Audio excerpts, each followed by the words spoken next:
Support for Postcards from the Road is provided in part by MediaWorks, specialists in video imaging and graphic design.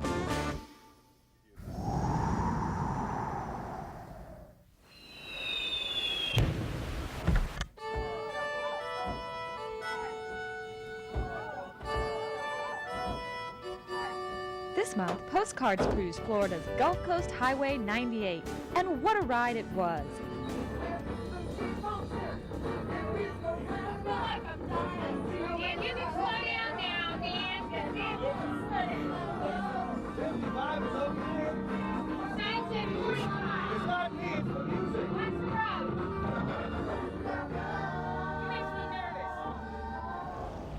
In Lanark Village, we found life to be a toss-up, fishing or golf.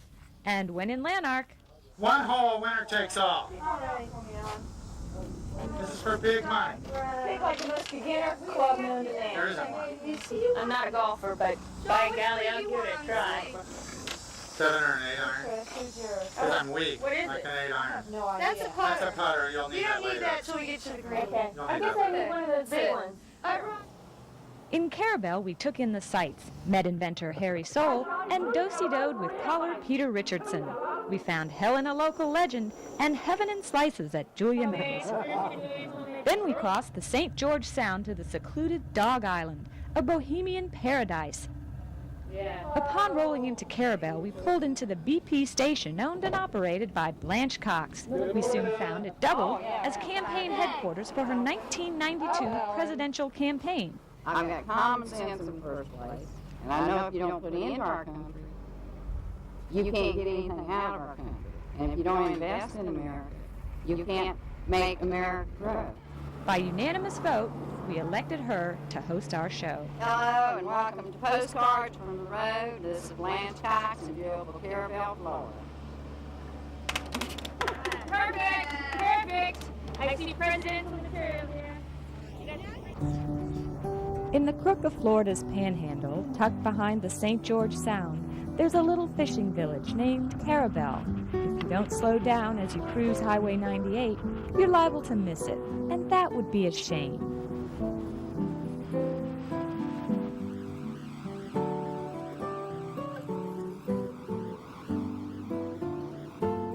The town was born out of the logging boom of the late 1800s. In 1873, Oliver Hudson Kelly, a land speculator and visionary, came to this area, saw timber, seafood, a harbor on the Gulf of Mexico, and bought 1,900 acres of land.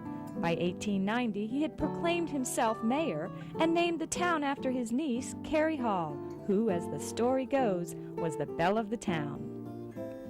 Since those early days, Carribell has grown slowly and has somehow avoided coastal commercialization.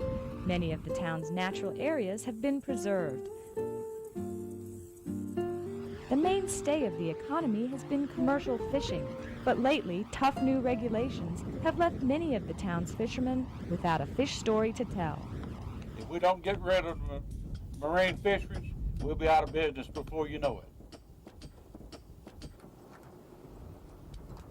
They regulate everything and don't give you a chance. On the upside, new businesses that support recreational fishing gives residents hope that the town will prosper after all, within reason. In other words, you can find a lot of good food here, but not at the drive-through window. You can go to the mall as long as you're not looking for anything too specific. And when you go downtown, you can get just about anything you need, including a good laugh. Why don't you have an electric pill counter? Well, some man came in and tried to sell us an electric pill, and at that time I had a good-looking blonde. She was about your size, you know, and she was my assistant before I got these real professional people. And I said, if I had an electric pill counter, I wouldn't have this good-looking blonde counting these pills, you know what I'm saying? Well, I agree with you, so he did that. And just around the corner, Carribell's claim to national fame. It's been on hard copy. They show it all the time on hard copy. And WFSU-TV come down the other day. They interviewed me and they showed that on. And last May, they flew me and my wife out to California, and I was on the Johnny Carson show as his guest. Meanwhile, on the coast, everybody's gone fishing. The shrimp boats bring in the pink gold, the locals fish for their supper, and kids, well, they fish for whatever bites. This is just the closest place that I can ever find in God's country that I know of, and I've been around the world about halfway, and this is the place for me.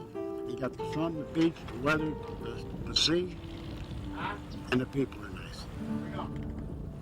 What's your advice on this hole? Foolish. For them, I don't know whether it's... They never play. We Never play. played before? Well, take the 5 wood off the tee. 5 wood off Yeah, the see, tee. I'm not giving them a 5 bonus. wood off the tee. If you've never hit the ball before. I like speaking the lingo already, too. I think I'll take the 5 wood.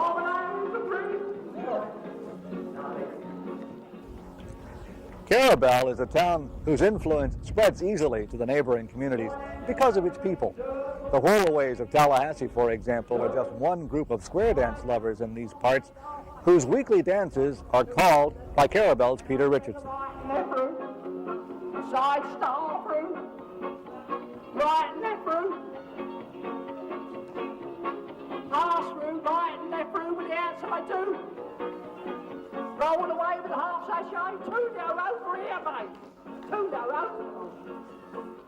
We're just so grateful to him. We wouldn't be here if it weren't for Peter. First time you dance with Peter, it's just complete chaos. No one can understand his calls. He just urges us on with all sorts of body language and encouragement. He's the most vivacious, outgoing caller I know. He's just great. How I love you, boy, dear old Swanee. Alaman left that corner, come back with a dose on home. To an Alaman left that corner, and you weave around that ring. Swanee, how I love you. How is it that you came to Carribell? Well, to get away from all the traffic and the people in all that, you know. We travelled around the country looking for somewhere to settle. We come over the bridge in Carribell, you know the bridge? That Tilly Miller Bridge. And and I said to my wife, we'd just been to California, right round, Texas, all round. And I said, this is it, mate. Beautiful. No traffic lights, no people hardly. You know, no aggravation. And that's it. It's real quiet, nobody bothers you, and it's just lots of fun to live in. If that's so, it's because they have neighbors like Claire Viles. Claire runs the Bayou Art Gallery and serves as founder and often president of the Carribell Artists Association. We have some excellent talent in Carribell. Some of our artists in the group have won many awards, and very, very talented people. True enough, because when Claire gets together with her husband Nelson, they're known as the Viles Combo, and they're decidedly popular with the older crowd.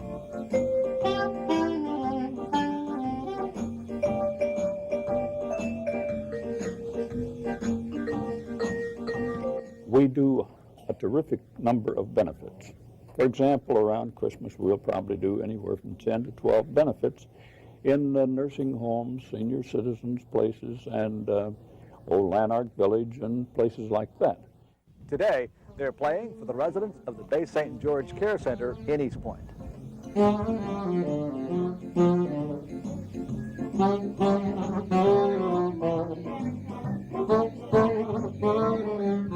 Actually, when I started the job, there was like a card index, and their names were in there.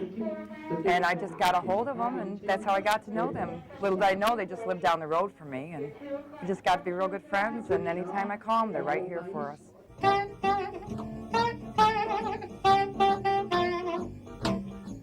Just the two of us. We used to have another person with us, but we decided it's much better because when Claire says practice, we practice. We don't have to call anybody else that way. And when the Viles Combo joins forces with their neighbors Peter and Anna Jane, there's no question about it. The folks from Carribell are young at heart.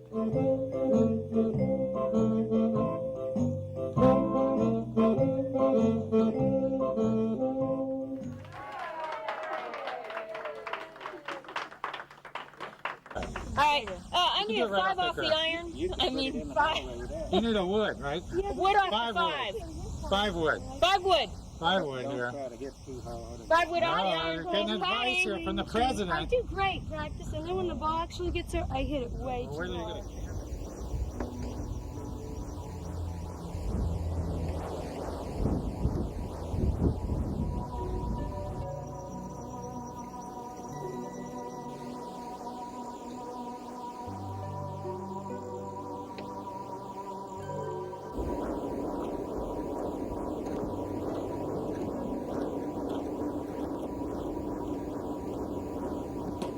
know the legend of Tate's Hill? I know a little bit of it, not all of it. But the legend got it that this guy named Tate, who had gone out into the woods looking for a panther that had been killing his cows.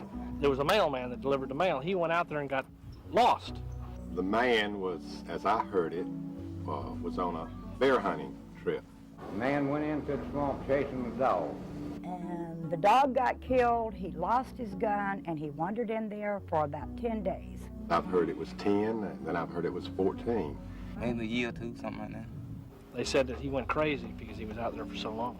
And he got snake bit. But he survived. And he finally staggered out on the road.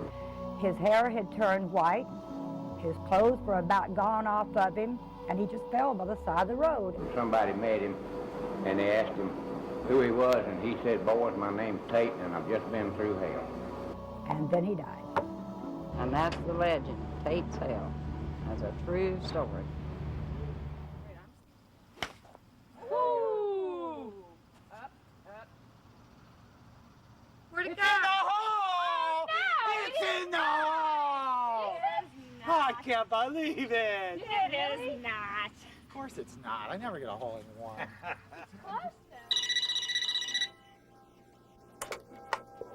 You have reached 2329. We're either fishing or enjoying ourselves at the beach. Please leave a message, and when we return, we will contact you. The message on Jim Lawler's answering machine pretty well sums up the atmosphere in Lanark Village. Quiet, relaxed, but not entirely without stress. My brother and I, we get up every morning, we have to decide what we're going to do. Go fishing or play golf. Say if we go fishing, don't catch some fish, we should have played golf. See?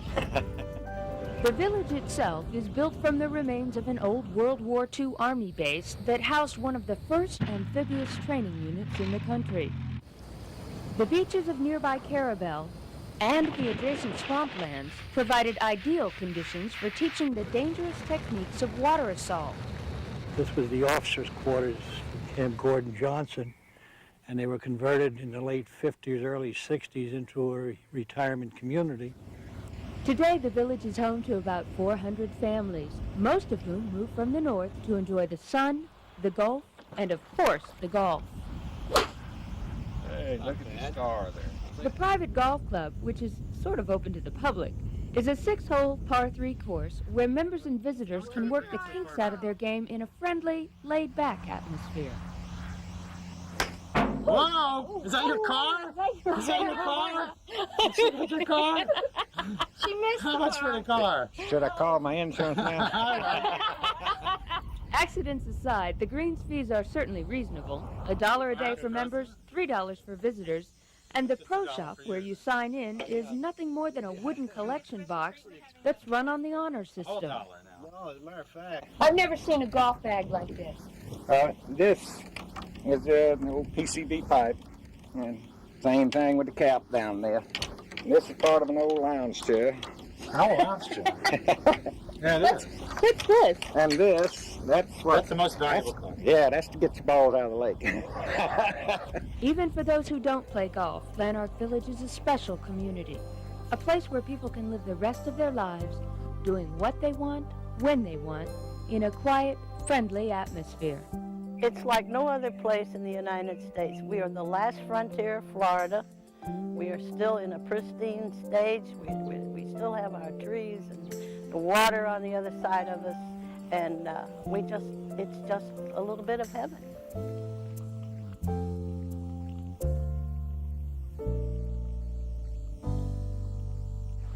You wash windows and you coat and gas Check the oil, check transmission fluid, batteries, tires, air them up if they need air.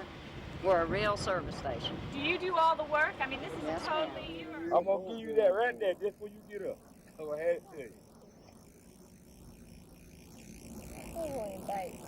In Carribell, a lot of things remind visitors of the way things used to be, like Julia May's restaurant just over the bridge on Highway 98.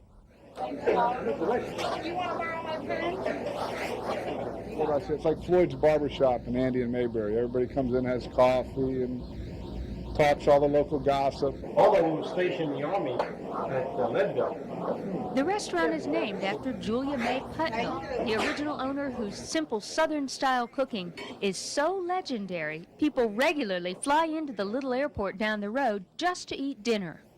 It's an institution in this part of the country. Julia May had been cooking around here for over 40 years. Though Julia May sold her restaurant in 1991 to Tim Baruti and his brother Todd, she and her sister Merle continue to cook, greet customers, and advise the brothers on the proper way to run a seafood restaurant. Merle and Julia May show me, tell me, no, that's not going to do when you're making collard greens and stuff like that. And cornbread, I'm learning how to do a little bit of baking from them. And, it's a different thing, and you just got to learn, take a little time.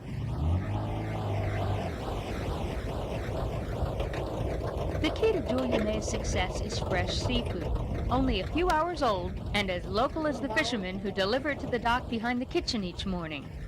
All the seafood comes from down the road, Oysters in East Point, crab in Panacea, grouper right out of here at Carribell. 26 pounds. It's one of the best places in the whole country to get seafood. And then there's Merle's famous homemade pie.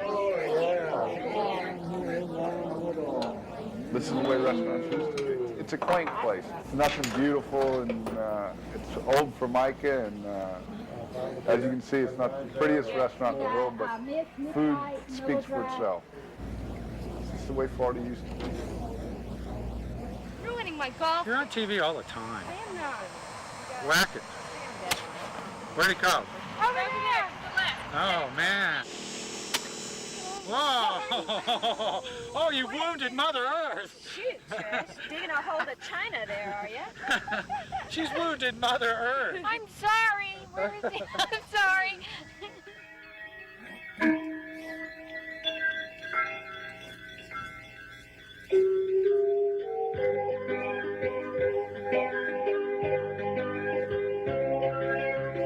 Caribbean flavor. Reggae music. She was crying that night when she heard it. When I left her in old clothes in my own. But I had to give life a play. While I still knew everything. When Harry Soule drove into town for the first time, he was inspired by a sign that read Carribell, Pearl of the Panhandle. I don't know why, but it kind of rang a bell. I said, there's a song title. So I had to come home and start writing a song. The interesting part is that Harry is not a songwriter.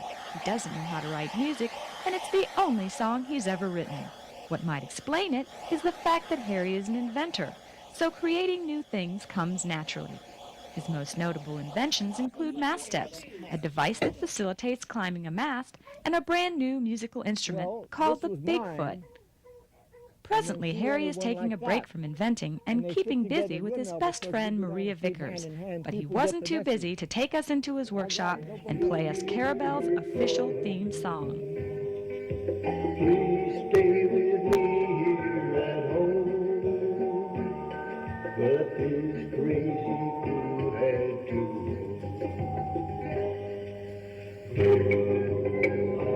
I had wondered, she's still here in my heart. I hear her crying, why do we have to part?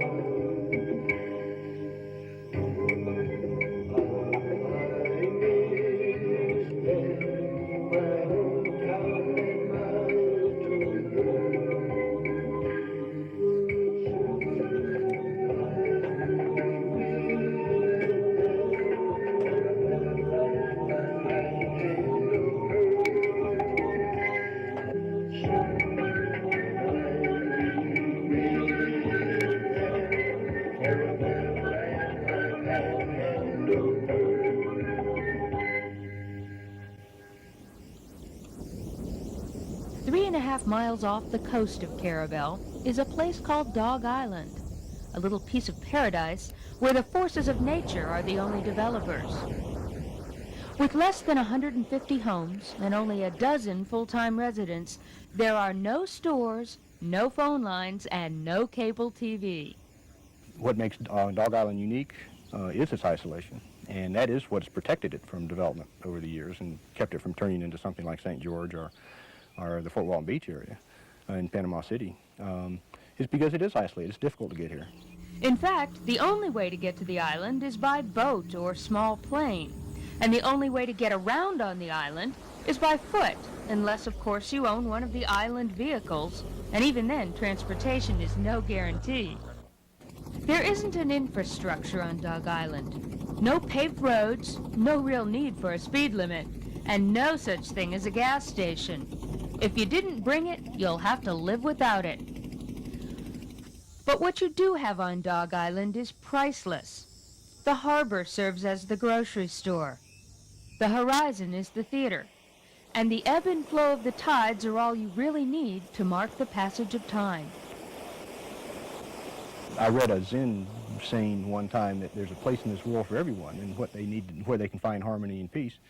And I think this is just one of those places where a lot of people have found it. The tranquility does seem to inspire. It was from his Dog Island home that the late Governor Leroy Collins wrote his book Forerunners Courageous in 1968. And it was on Dog Island that Atlanta author Celestine Sibley based her latest murder mystery. She created fictional characters from real-life locals like Captain Raymond Williams, who runs the Dog Island Ferry Service. I'm a ferry boat captain in the book, yes. You a good guy or a bad guy? I guess you could say I'm kind of bad. Yeah. Dating back at least 4,000 years, the island's real story is as rich and colorful as any fictional account, and its history is constantly emerging in the form of artifacts uncovered by the storms and tides. There are pottery fragments that have been found on the island from Indians, and they date back to about 4,000 before the present. An old canoe was found on the island, which is dated about 1000 AD, and it's one of the oldest cypress canoes found in Florida. And then there are the stories of shipwrecks. Not just local lore, the remains of 5 schooners that went down in the hurricane of 1899 continue to appear and disappear. At low tide particularly, you can walk out in the water and walk among the ribs of the schooners that are out in the water. But after storms, debris still washes out of them, and you find them, spikes and pieces of wood from the wrecks that come up on shore. The island is only 6.5 miles long and 3/4 of a mile wide at its broadest point. But it encompasses a variety of environments, from the Gulf dunes to the salt marshes that blend into the forest. The different habitats contribute to what is one of the island's most remarkable features, its bird life. So this is net number 3, and it's in the second panel, and it's on the south side of the net.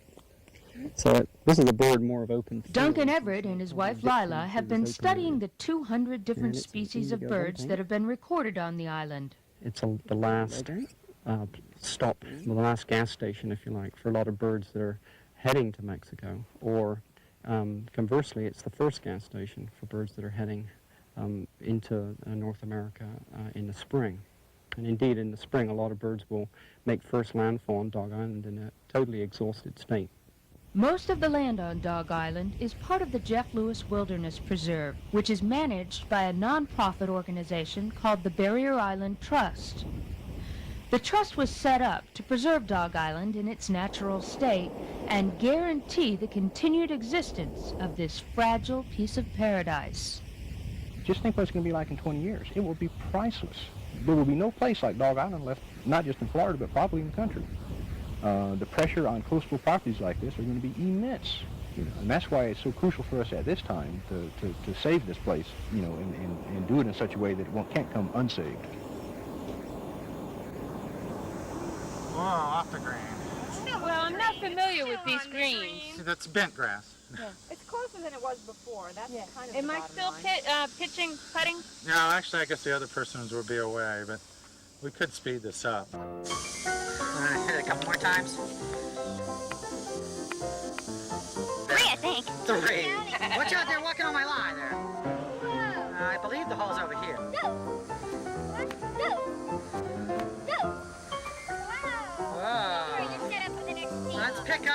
Who's next? A little bit. We have 22 strokes on that. Oh, that's better than overshooting it. For the par. Yeah, I'm Blanche Cox, and I love my country. And I love Postcards from the Road, and I hope you loved them too. And I thank you for watching our show. And good night.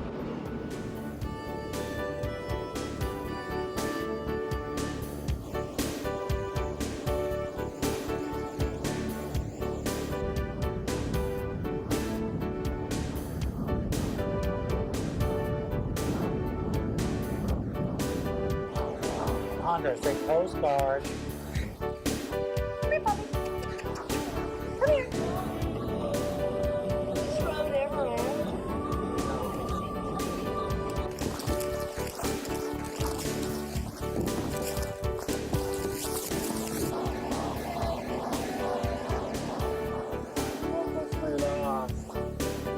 I'm hopelessly lost. Bye, Trish. Hurry, John, start the engine. We'll just turn around and be right back for you. Support for Postcards from the Road is provided in part by MediaWorks, specialists in video imaging and graphic design.